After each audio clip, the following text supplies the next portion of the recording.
tous, ici c'est Descartes76 pour la critique de Galveston de Mélanie Laurent.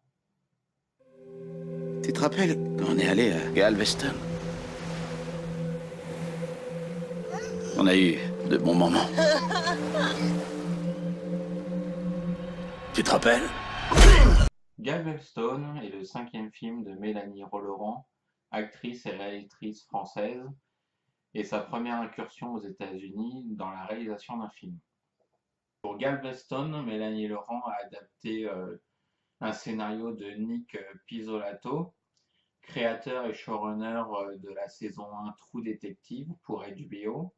J'étais curieux de savoir ce que Galveston pouvait donner de la part de ce créateur. Au casting, donc Ben Foster, que nous avons eu l'occasion de voir dans Comancheria et dernièrement Leave No Trace, ainsi que Elle Fanning, que l'on a vu dernièrement dans Mary Shelley et Les Proies de Sofia Coppola, mais aussi il y a quelques années dans Super 8 de J.J. Abrams. Nous retrouvons aussi Beau Bridges dans le personnage d'un truand. Alors ce personnage de truand m'a fait penser au personnage qui joue dans la série Bloodlines, de dire il pourrait être frère tellement qu'ils se ressemblent. Donc acteur qui tient des rôles de manipulateur et de gens pas très fréquentables. L'histoire de Galveston est celle d'un truand à la petite semaine qui échappe de peu à un traquenard commandité pour le patron pour lequel il travaille. Dans ce traquenard, il réussit à s'échapper avec une jeune prostituée, donc jouée par Elle Fanning.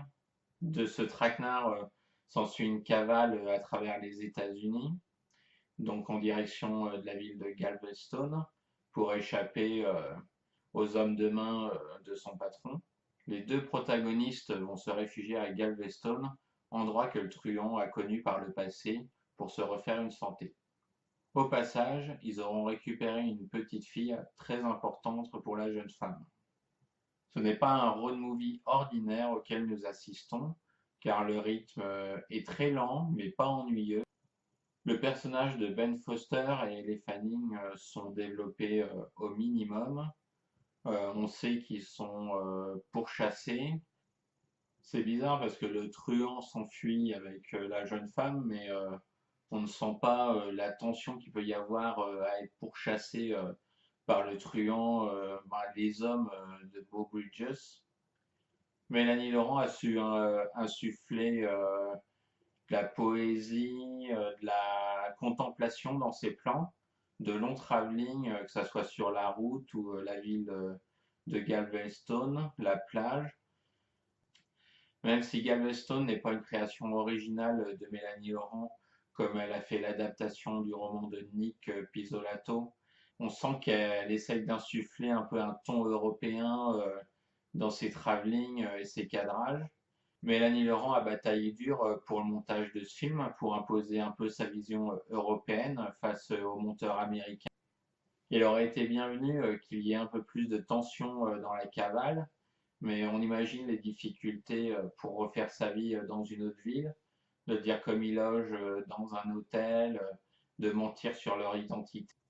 Alors le road movie de Galveston est assez lent, enfin il prend son temps dans le développement des personnages, de l'intrigue, un moment très calme jusqu'à la moitié du film, de dire ils sont en cavale mais on voit pas très bien la tension qu'il y a vers vers le truand et la jeune prostituée. On va vivre leur nouvelle vie dans la ville de Galveston, cet hôtel dans lequel ils logent, de dire les personnes avec qui ils parlent. Galveston, dans sa deuxième moitié, est plus mouvementé car il arrive des choses aux personnages. Je ne spoilerai pas ici. Je m'attendais à plus de tension dans le film, ça c'est sûr. C'est contrebalancé par la réalisation de Mélanie Laurent, qui est calme, douce, contemplative. Les personnages sont limite attachants, peut-être du fait de la maladie que l'on apprend au début du film. Donc on se dit il y a un coup près sur le personnage. Est-ce que ça va finir bien ou mauvais? Alors l'un des avantages de Galveston, c'est qu'il n'y a pas ce formalisme d'happy end, Donc, toutes les choses que l'on a vues ont une explication, donc une très bonne explication même. Donc, pour terminer cette vidéo, puisqu'il faudrait donner une note à Galveston, je lui attribuerai un bon 13 sur 20, très bien rattrapé par sa fin poignante et qui relativise énormément tout ce que l'on a vu dans le film. Voilà pour cette deuxième critique, donc n'hésitez pas à vous abonner, à me suivre et un petit pouce bleu si vous y pensez. Merci, au revoir.